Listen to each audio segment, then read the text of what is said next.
నమస్తే, welcome to yoyo TV. Telangana assembly ఎన్నికల్లో ఓటమి తర్వాత బీఆర్ఎస్ ఒంటరైంది. 10 ఏళ్లు రాష్ట్రాన్ని తిరుగులేని నేతగా పాలించారు గులాబీ బాస్ కేసీఆర్. మరో 10 ఏళ్లు తనదే అని చెప్పుకున్న సందర్భాలు కూడా ఉన్నాయి. అధికార బలంతో కాంగ్రెస్ బీజేపీలను ఓ ఆట ఆడుకున్నారు బీఆర్ఎస్ కు చెందిన ఆ నలుగురు. కానీ ఓటమి తర్వాత సీన్ రివర్స్ అయ్యింది.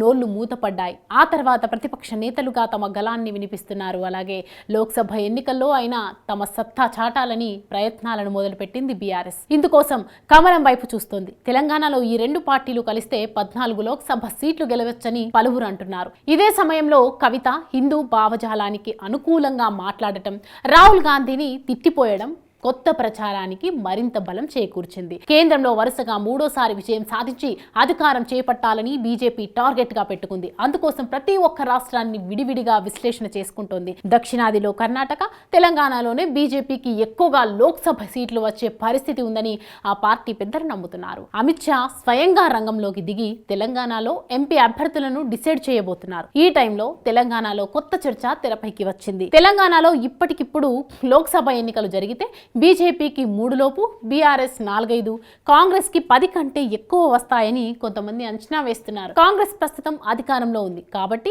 ఎక్కువ సీట్లే వచ్చే ఛాన్స్ ఉంటుంది. అయితే బీఆర్ఎస్ బీజేపీ కలిసి పోటీ చేస్తే 14 స్థానాల్లో విజయం సాధిస్తారని కొన్ని సర్వేలు కూడా చెప్తున్నాయి. అంటే ఈ రెండు పార్టీలు విడిగా పోటీ చేస్తే కాంగ్రెస్ కు లాభం, కలిసి బరిలో నిలబడితే బీజేపీతో పాటు బీఆర్ఎస్ కి ఉపయోగం అవుతుంది. మరి బీజేపీ బీఆర్ఎస్ కలుస్తాయా అంటే ప్రస్తుతానికి మాత్రం బీజేపీ రాష్ట్ర పార్టీ అధ్యక్షుడు కిషన్ రెడ్డి తాము ఏ పార్టీతోనూ పొత్తు పెట్టుకోవట్లేదని స్వతంత్రంగానే పోటీ చేస్తామన్నారు. కానీ అసెంబ్లీ ఎన్నికల తర్వాత ఈ రెండు పార్టీలు పరస్పరం విమర్శించుకోవడం మానేశాయి. పైగా ఎమ్మెల్సీ కవిత హిందూ వ్యతిరేక శక్తి అంటూ కాంగ్రెస్ పై విమర్శలు చేశారు. ఆ పార్టీ డిఎన్ఏలోనే హిందూ వ్యతిరేక ధోరణి ఉందన్నారు. ఇండియా కూటమిలో ఉన్న డిఎంకే నేతలు హిందువుల మనోభావాలు దెబ్బతినేలా మాట్లాడుతూ అవమానిస్తున్నారని, హిందీ మాట్లాడే రాష్ట్రాలను గోమూత్ర రాష్ట్రాలని అవహేళన చేస్తుంటే కాంగ్రెస్ ఏం చేస్తోందని కవిత ప్రశ్నించారు.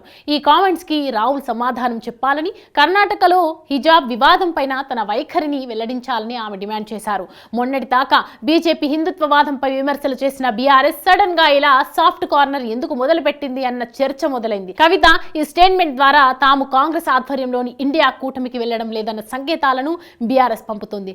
గతంలోనే ఎన్డీఏలో చేరతానని కేసీఆర్ అడిగారని మోడీ ఎన్నికల సభల్లో చెప్పారు. అనవసరంగా టీఆర్ఎస్ ను బీఆర్ఎస్ గా మార్చుకొని పార్టీకి ఉనికి ఉన్న తెలంగాణలోనే దెబ్బతిన్నది. రాబోయే రోజుల్లో ఏదో ఒక జాతీయ పార్టీ కూటమి సపోర్ట్ లేకపోతే కష్టం అనుకుంటున్న బీఆర్ఎస్ అదేదో బీజేపీ వైపు మళ్లితే బాగుంటుందని భావిస్తోంది. రాబోయే ఎన్నికల్లో కేసీఆర్ మెదక్ నుంచి పోటీ చేయాలని డిసైడ్ అయ్యారు. గెలిస్తే ఢిల్లీలో కాస్త చక్రం తిప్పే ఛాన్స్ కూడా ఉంది. మరి బీజేపీ పరిస్థితి ఏంటి? కిషన్ రెడ్డి అయితే లోక్సభ ఎన్నికల్లో ఏ పార్టీతోనూ పొత్తు లేదని చెప్పేశారు. ఇప్పుడు బీఆర్ఎస్ తో బీజేపీ కలిస్తే 10 ఏళ్లుగా ఆ ప్రభుత్వం చేసిన తప్పులను కమలనాథులు కూడా మోయాల్సి ఉంటుంది. ఎందుకంటే కాంగ్రెస్ ప్రభుత్వం కేసీఆర్ హయాంలో జరిగిన అక్రమాలను తవ్వుతోంది. వరుసగా ఎంక్వైరీలకు ఆదేశిస్తోంది కూడా. 10 ఏళ్లలో రాష్ట్రాన్ని అప్పుల కుప్ప చేసిందని ఆరోపిస్తోంది. దాంతో జనం కూడా బీఆర్ఎస్ తప్పు చేసిందనే భావనలో ఉన్నారు. రేవంత్ రెడ్డి సర్కార్ చేసే విచారణలతో బీజేపీ ఇరుకున పడే అవకాశం ఉంటుంది. అందువల్ల అసెంబ్లీ ఎన్నికల్లో ఓడిన పార్టీని ఇప్పుడు మన భుజాన ఎత్తుకోవడం ఎందుకు, గులాబీ పార్టీతో దూరంగా ఉంటేనే బెటర్ అన్న అభిప్రాయంలో ఉన్నారు రాష్ట్ర బీజేపీ నేతలు. కానీ అమిత్ షా రాష్ట్ర పర్యటనకు వస్తుండటంతో ఆయన ఏ నిర్ణయం తీసుకుంటారన్నది చూడాలి.